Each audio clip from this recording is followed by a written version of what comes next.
Hi friends, please subscribe to Amravati Media and press the bell icon for more latest updates. Kodali నానికి భారీ ఊరట. కూటమి సర్కారుకు తలంటిన high court. ఏపీలో పోలీసుల తీరుపై హైకోర్టు ఘాటు వ్యాఖ్యలు చేసింది. ఈ వ్యాఖ్యలు కూటమి సర్కారుకు అవమానమని చెప్పక తప్పదు. అందుకే చంద్రబాబు రాజగురువు పత్రిక హైకోర్టు ఘాటు కామెంట్స్ను అచ్చేయడానికి భయపడింది. అందుకే చంద్రబాబు రాజగురువు పత్రిక హైకోర్టు ఘాటు కామెంట్స్ను అచ్చేయడానికి భయపడింది. మాజీ మంత్రి కొడాలి నానిపై 2021లో కేసు నమోదైతే ఇప్పుడు విచారించడానికి కూటమి ప్రభుత్వం ఇటీవల అనుమతి ఇచ్చింది. కొడాలి నాని అరెస్టుపై కూటమి ప్రభుత్వం ఏర్పడినప్పటి నుంచి ప్రచారం జరుగుతోంది.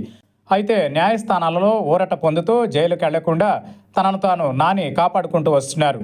చంద్రబాబు, పవన్, నిమ్మగడ్డ రమేష్ కుమార్పై అనుచిత వ్యాఖ్యలు చేశారని విచారించి జైలుకు పంపడానికి ప్రభుత్వం వ్యూహాత్మకంగా అడుగులు వేసింది. ఈ నేపథ్యంలో కొడాలి నాని ఎప్పట్లాగానే హైకోర్టును ఆశ్రయించారు. విచారణలో భాగంగా హైకోర్టు తీవ్రంగా స్పందించింది. క్రిమినల్ ప్రొసీజర్ కోడ్ ఉల్లంఘిస్తామంటే చూస్తూ ఊరుకునేది లేదని న్యాయస్థానం స్పష్టం చేస్తుంది. రూల్ ఆఫ్ లా అనేది ఒకటి ఉందని గుర్తుంచుకోవాలని పోలీసులకు హితవు చెప్పడం ద్వారా దానిని పాటించడం లేదని చెప్పగానే చెప్పినట్లయింది. అంతేకాదు, రాష్ట్రం రావణ కాష్టంగా ఉండాలని అనుకుంటున్నారా? శాంతి సామరస్యం అవసరం లేదని భావిస్తున్నారా? పోలీసులు ఏం చేస్తున్నా అడిగేవారు లేరని అనుకుంటున్నారా?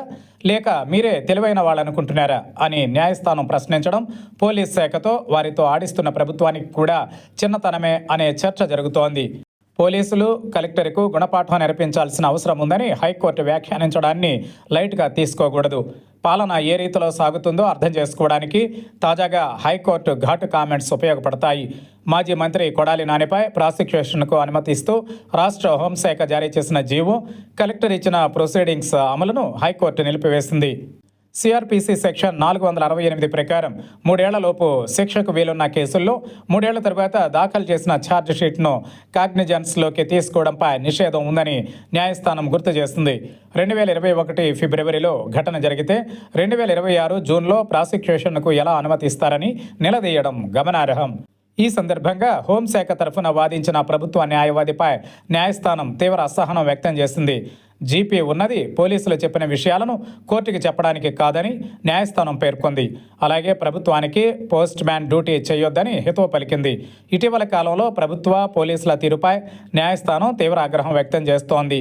అయినప్పటికీ తప్పుల్ని కొనసాగిస్తుండడం పౌర సమాజాన్ని ఆశ్చర్యానికి గురి చేస్తోంది.